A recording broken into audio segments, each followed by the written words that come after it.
महाराष्ट्र के मुंबई में पिछले कुछ दिनों से अलग अलग इलाकों में भारी बारिश हो रही है। भारी बारिश के कारण सड़कों पर जल भराव की स्थिति पैदा हो गई, जिससे ट्रैफिक जाम लग गया। भारी बारिश के कारण रेल यातायात भी प्रभावित हो रहा है। मानसून की स्थिति को देखते हुए स्कूल कॉलेजों को बंद कर दिया गया है। मुंबई में रविवार देर रात से ही भारी बारिश जारी है। रात के 1 बजे से लेकर सुबह के 7 बजे तक कई स्थानों पर 300 मिमी से अधिक बारिश दर्ज की गई। भारी बारिश के कारण मुंबई के निचले इलाकों में जल भराव हो गया। भारी बारिश के कारण दादर सबसे ज्यादा प्रभावित हुआ। यहां सड़कों से लेकर रेल मार्गों तक पानी भरा हुआ है। सड़कों पर खड़ी कारें भी पानी में तैर रही हैं। मुंबई नगरपालिका (BMC) ने सरकारी और निजी स्कूलों और कॉलेजों में पहले सत्र के लिए अवकाश की घोषणा की। छत्रपति शिवाजी महाराज अंतर्राष्ट्रीय हवाई अड्डा द्वारा भारी बारिश और कम दृश्यता के कारण रनवे पर परिचालन 2 बजे से 3 बजे तक स्थगित किया गया। 50 से ज्यादा उड़ानों को या तो रद्द किया गया या फिर अहमदाबाद, हैदराबाद, इंदौर की तरफ डाइवर्ट किया गया। महाराष्ट्र के मुख्यमंत्री एकनाथ शिंदे ने राज्य में बाढ़ की स्थिति की समीक्षा के लिए आपदा नियंत्रण कक्ष में एक उच्च स्तरीय बैठक की।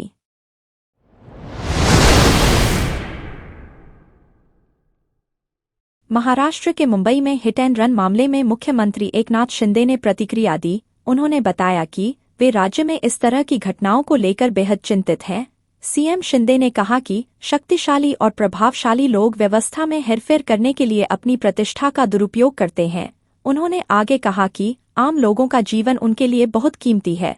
इसी के साथ उन्होंने राज्य पुलिस विभाग को इन मामलों को गंभीरता से संभालने के निर्देश दिए। सीएम शिंदे ने कहा, मैं महाराष्ट्र में बढ़ते हिट एंड रन मामलों के लिए चिंतित हूं। कुछ शक्तिशाली और प्रभावशाली लोग व्यवस्था में हेरफेर करने के लिए अपनी प्रतिष्ठा का दुरुपयोग करते हैं। आम लोगों का जीवन मेरे लिए बहुत कीमती है। मैंने राज्य पुलिस विभाग को इन मामलों को गंभीरता से संभालने का निर्देश दिया है। उन्हें न्याय सुनिश्चित करने के लिए भी कहा है। हम हिट एंड रन मामलों के अपराधियों के लिए सख्त कानून और कठोर दंड लागू कर रहे हैं। उन्होंने आगे कहा, जब तक मैं राज्य का मुख्यमंत्री हूँ, चाहे किसी को भी, चाहे वह अमीर हो, प्रभावशाली हो या नौकरशाह हो या मंत्रियों की संतान हो, किसी भी पार्टी से जुड़ा हो, इन मामलों में छूट नहीं मिलेगी। मैं किसी भी प्रकार का अन्याय बर्दाश्त नहीं करूंगा।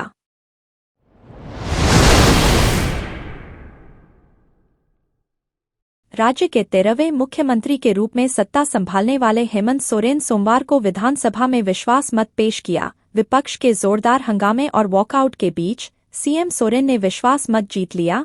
बता दें, झारखंड विधानसभा अध्यक्ष रविंद्र नाथ महतो ने विश्वास प्रस्ताव पर चर्चा के लिए 1 घंटे का समय आवंटित किया था। 81 सदस्यीय विधानसभा में कुल 45 विधायकों ने विश्वास प्रस्ताव के पक्ष में मतदान किया। वहीं निर्दलीय विधायक सरयू राय ने मतदान प्रक्रिया में हिस्सा नहीं लिया। भारतीय जनता पार्टी, भाजपा और अखिल झारखंड छात्र संघ (आजसू) के विधायक वोटिंग के लिए गिनती शुरू होते ही सदन से बाहर चले गए। भाजपा के नेतृत्व वाले विपक्ष में भाजपा के 24 और आजसू पार्टी के 3 विधायक हैं। इससे पहले भाजपा सदस्य विधानसभा अध्यक्ष रविंद्र नाथ महतो से विधायक भानु प्रताप शाही को बोलने की अनुमति देने की मांग को लेकर आसन के समीप आ गए थे। हालांकि महतो ने उनकी मांग अस्वीकार कर दी। विश्वास प्रस्ताव पर मतदान के दौरान 75 विधायक सदन में मौजूद थे। निर्दलीय सदस्य सरयू राय ने मतदान प्रक्रिया में हिस्सा नहीं लिया। झारखंड मुक्ति मोर्चा, झामुमो, कांग्रेस और राष्ट्रीय जनता दल (राजद) के विधायकों ने विश्वास मत हासिल करने का विश्वास जताया। वहीं विपक्षी दल एनडीए ने कहा कि सत्तारूढ़ गठबंधन के लिए यह आसान नहीं होगा।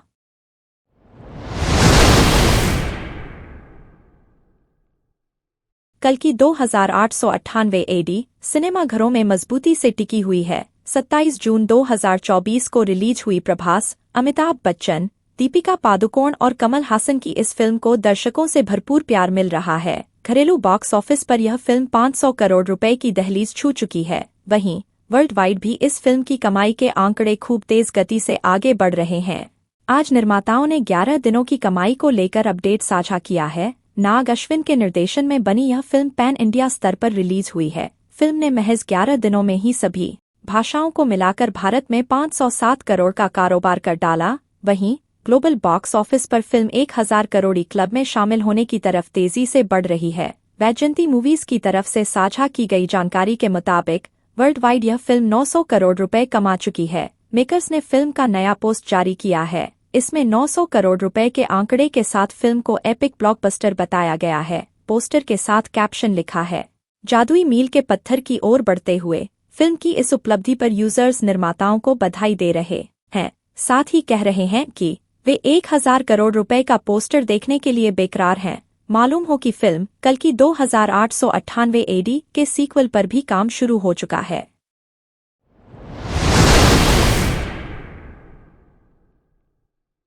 IIT BHU ने न्यूरोलॉजिकल बीमारियों का सटीक पता लगाने के लिए एक डिवाइस का आविष्कार किया है। इसे advance lab on chip metallic nano particle नाम दिया गया है। यह मानव मस्तिष्क में न्यूरोट्रांसमीटर की पहचान कर उसकी निगरानी करने में सक्षम है। IIT BHU के nanomaterials for electronics and energy devices NED lab के वैज्ञानिकों ने मानव मस्तिष्क में एक न्यूरोट्रांसमीटर डोपामाइन की वास्तविक समय में पहचान और निगरानी करने में सक्षम एक अत्याधुनिक तकनीक का अनावरण किया है। यह नवाचार मस्तिष्क के कार्य की समझ में क्रांति लाने और प्रारंभिक चरण में न्यूरोलॉजिकल विकारों के लिए नए उपचारों का मार्ग प्रशस्त करता है। यह प्रारंभिक चरण की बीमारी का पता लगाने के लिए बायोमार्कर सेंसिंग के रूप में जाना जाता है। नए आविष्कार किए गए उपकरण, जिसका नाम मेटेलिक नैनोपार्टिकल है, जो परमाणु रूप से पतला दो-आयामी सेमीकंडक्टर है, उन्नत सतह संवर्धित रमन स्कैटरिंग तकनीक का उपयोग करता है, जो अभूतपूर्व सटीकता और गति के साथ डोपामाइन जैसे न्यूरोट्रांसमीटर की मिनट सांद्रता का पता लगा सकता है। उन्होंने उल्लेख किया कि शीघ्र हस्तक्षेप और व्यक्तिगत उपचार योजनाओं को सक्षम करके इस तरह का लैब-ऑन-चिप उपकरण संभावित रूप से पार्किंसंस रोग, अवसाद और यहां तक कि सिजोफ्रेनिया होने की संभावना का पता लगाकर अनगिनत लोगों की जान बचा सकता है।